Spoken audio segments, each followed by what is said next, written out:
Encore de mauvaises nouvelles pour le Real Madrid, 2 joueurs pourraient manquer le match retour face à Arsenal en raison de blessures. Déclaration surprenante de Cristiano Ronaldo après la défaite choquante du Real Madrid face à Arsenal mardi soir en Ligue des Champions. Une légende du FC Barcelone pense que l'aventure d'Ancelotti au Real Madrid pourrait toucher à sa fin. Le Real Madrid va demander la suspension du président de la Liga, Javier Tebas, après avoir déposé une plainte contre lui. Le Brésil est prêt à attendre Carlo Ancelotti jusqu'après la finale de la Ligue des Champions. Avant de commencer, si vous êtes un vrai fan du Real Madrid, partagez vos avis dans les commentaires, dites-nous ce que vous en pensez des performances récentes des Merengues, et n'oubliez pas de liker et de vous abonner à la chaîne pour ne rien manquer des nouvelles actualités du club. Merci pour le soutien. Le Real Madrid se remet encore de sa défaite face à Arsenal en quart de finale de la Ligue des Champions, l'un de leurs pires revers cette saison, en dehors de ceux subis contre le FC Barcelone. Les Merengues devront remonter un déficit de 3 buts face aux Gunners au Santiago Bernabéu, et ils devront probablement le faire avec des ressources similaires à celles dont ils disposaient lors du match aller. Un élément qui pourrait changer la donne est le retour d'Aurélien Tchouaméni, suspendu lors du match aller. En revanche, son remplaçant, Eduardo Camavinga, titulaire aux côtés de Luka Modric au milieu, manquera la rencontre retour après avoir été expulsé en fin de match. Les nouvelles côté infirmerie ne sont pas plus rassurantes pour Carlo Ancelotti, selon le Diario AS. David Alaba, repositionné au poste de latéral gauche lors du premier match, a eu du mal à contenir Bukayo Saka. Ferland Mendy, toujours aux prises avec une blessure aux ischio-jambiers, ne sera pas rétabli à temps pour le match retour. Idéalement, Tchouaméni aurait dû être épaulé par Dani Ceballos. Ce dernier était espéré pour le match aller, mais selon le même média, il est très peu probable qu'il soit prêt pour le retour. Ceballos a participé à une partie de l'entraînement mercredi, mais cela fait plusieurs jours que c'est le cas. Il avait initialement été annoncé absent pour une durée de 6 à 8 semaines, et il approche désormais des 5 semaines d'indisponibilité. Tout cela signifie qu'Alaba ou Fran Garcia devraient remplacer Mendy sur le flanc gauche pour le match retour, tandis que l'absence de Ceballos constitue un casse-tête bien connu pour Ancelotti. Fede Valverde devrait sans surprise être titulaire, mais l'entraîneur italien devra décider s'il le maintient au poste de latéral droit, ce qui ouvrirait la porte à un retour de Modric au milieu, ou s'il l'associe à Tchouaméni dans l'entrejeu, ce qui signifierait que Lucas Vázquez occuperait le couloir droit de la défense. Déclaration inattendue de Cristiano Ronaldo après la défaite choquante de 3-0 du Real Madrid face à Arsenal mardi soir en Ligue des Champions. Mardi soir, après la défaite retentissante du Real Madrid face à Arsenal en Ligue des Champions, une voix inattendue s'est levée, celle de Cristiano Ronaldo. L'ancienne légende du club, connue pour ses performances mythiques en Ligue des Champions sous le maillot madrilène, a livré une déclaration à la fois surprenante et poignante. Malgré la déroute, Ronaldo affiche un visage confiant. Je crois en une remontada. Le Real Madrid, c'est un club de guerriers. Ce genre de scénario, on l'a déjà retourné par le passé. Mais au-delà de l'optimisme, il a mis en avant un joueur en particulier, Kylian Mbappé. Ce gamin, je le vois marcher dans mes pas. Depuis son arrivée, il montre qu'il veut écrire sa propre légende ici. Il a la rage, le talent, et je pense sincèrement qu'il peut porter cette équipe dans les moments difficiles.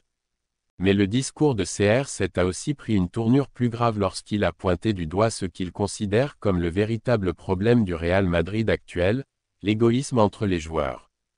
Aujourd'hui, ce qui tue Madrid, c'est que chacun veut briller pour lui-même. Les attaquants jouent pour leur stat, pour le ballon d'or. On a oublié que ce blason, il se porte en équipe. On dirait que certains préfèrent un but solo à une victoire collective. C'est triste, parce que le Real Madrid, c'est plus que des stars. C'est une famille, une institution. Ces mots forts révèlent la frustration d'un homme qui connaît parfaitement l'ADN du club. Interrogé sur la responsabilité de Carlo Ancelotti dans cette situation, Ronaldo a tenu à rester respectueux tout en étant réaliste. Je ne peux pas dire que tout vient de Carlo. C'est un grand coach, je le connais personnellement, il veut toujours donner le meilleur. Mais quand ton vestiaire est divisé, même le meilleur entraîneur du monde peut être impuissant. Il a aussi évoqué les rumeurs concernant un éventuel départ du technicien italien à la fin de la saison. S'il doit partir, je suis sûr d'une chose, il fera tout pour quitter le club avec un trophée. Carlo est un homme de cœur et de fierté. Il n'abandonnera pas comme ça. Avec cette sortie, Cristiano Ronaldo ne fait pas que commenter un match. Il tire une alerte, un cri d'amour pour le club qu'il a tant marqué. Son message est clair, il est encore temps pour le Real Madrid de se relever, mais cela passera par une prise de conscience collective. Un retour aux valeurs qui ont fait sa grandeur. Le Real Madrid aura une véritable montagne à gravir la semaine prochaine au Santiago Bernabéu, et ne peut s'en prendre qu'à lui-même pour la situation actuelle.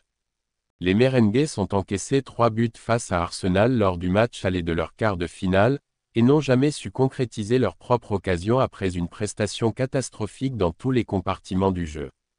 Leurs chances de qualification en Ligue des Champions semblent désormais faibles, et le peu d'espoir qui subsiste repose uniquement sur leur prestigieuse histoire dans cette compétition. Les pensées de Rivaldo, la légende brésilienne et du FC Barcelone, Rivaldo, s'est exprimé sur les chances du Real Madrid après cette rencontre européenne. Il a reconnu que le Real avait peu de chances de renverser la vapeur, mais s'est bien gardé d'enterrer les rois d'Europe. Même si on sait que c'est difficile, rien n'est impossible dans le football, surtout quand il s'agit du Real Madrid et des joueurs qu'il possède. L'attaque madrilène est puissante, a déclaré Rivaldo. Parfois, comme lors du dernier match, ils ne parviennent pas à marquer, mais d'un coup, ils peuvent inscrire 2 ou 3 buts à la suite. Ce sera un grand match. Je pense que rien n'est encore joué, dit-il. Interrogé ensuite sur l'avenir de Carlo Ancelotti et la probabilité qu'il reste à la tête du Real Madrid après cette saison, il a répondu. S'ils sont éliminés, je pense qu'il y a une grande possibilité que le cycle d'Ancelotti prenne fin. Dans les grands clubs comme Madrid, un mauvais résultat crée toujours une situation délicate. Les supporters commencent à penser qu'il n'est plus aussi concentré sur le Real Madrid, et qu'il pense déjà à prendre les rênes de la sélection brésilienne. Même si ce n'est pas vrai, s'il ne le dément pas clairement, cela plane au-dessus de lui, ajoute-t-il.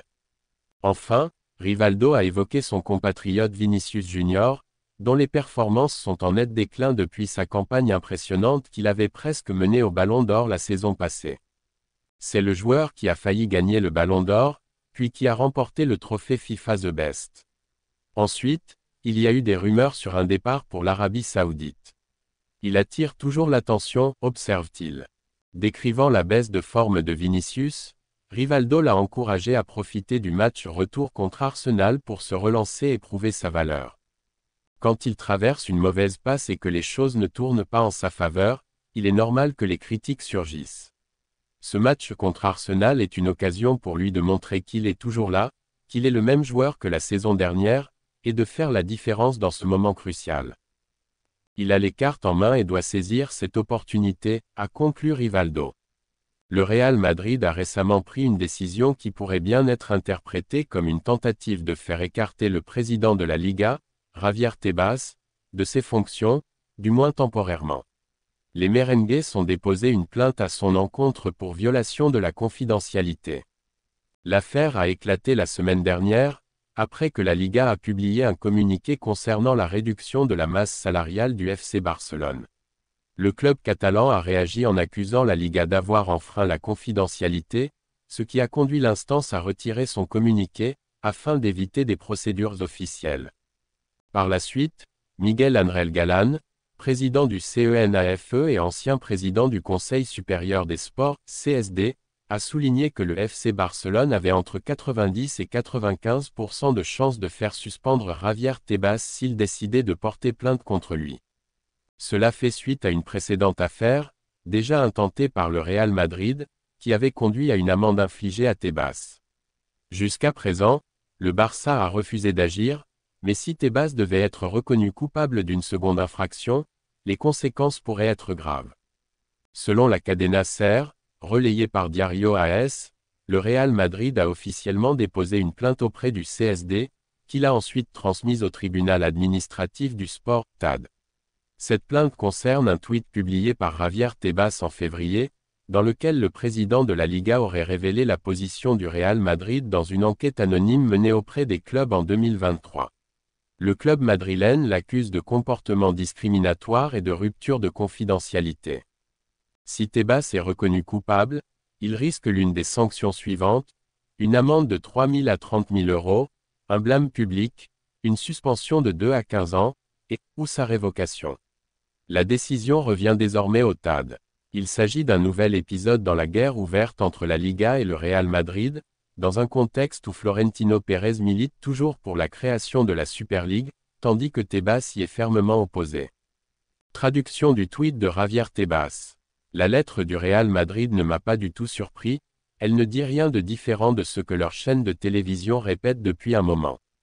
Beaucoup d'entre nous défendent un changement radical du système d'arbitrage, en se rapprochant du modèle anglais ou allemand, avec une organisation complètement différente et une transparence bien plus grande dans toutes les décisions structurelles liées à l'arbitrage espagnol.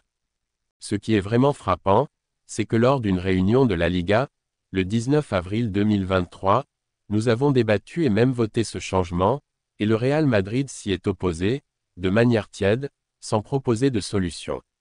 Est-ce que cela pourrait avoir un lien avec le fait que, à l'époque, Rubiales était président de la RFEF et Florentino Pérez membre de son conseil d'administration? Et attention, l'affaire Negreira était déjà entre les mains de la justice, et le Real Madrid a mis des semaines à se manifester. Pourquoi? Soit dit en passant, en matière de système corrompu, il y a peu de leçons à recevoir. Et je ne parle pas du Real Madrid en tant qu'institution. L'avenir de Carlo Ancelotti fait l'objet de nombreuses spéculations après 2 défaites consécutives du Real Madrid, face à Valence puis contre Arsenal. Même si une réaction précipitée n'est pas attendue, un échec à remporter un titre majeur cette saison pourrait bien entraîner le départ de l'entraîneur italien à la fin de l'exercice. Le Brésil garde un œil attentif sur Ancelotti.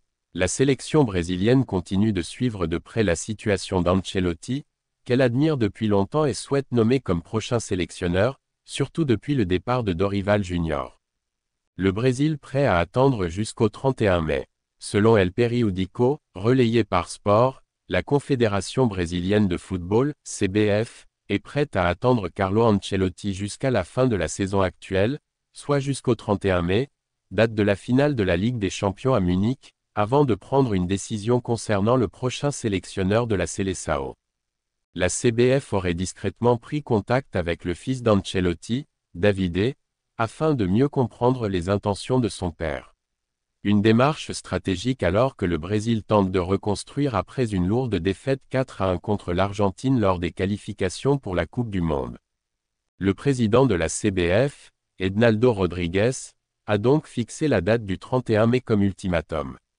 Il s'agit également de la date que Carlo Ancelotti et le président du Real Madrid, Florentino Pérez, ont choisi pour faire le bilan de la saison.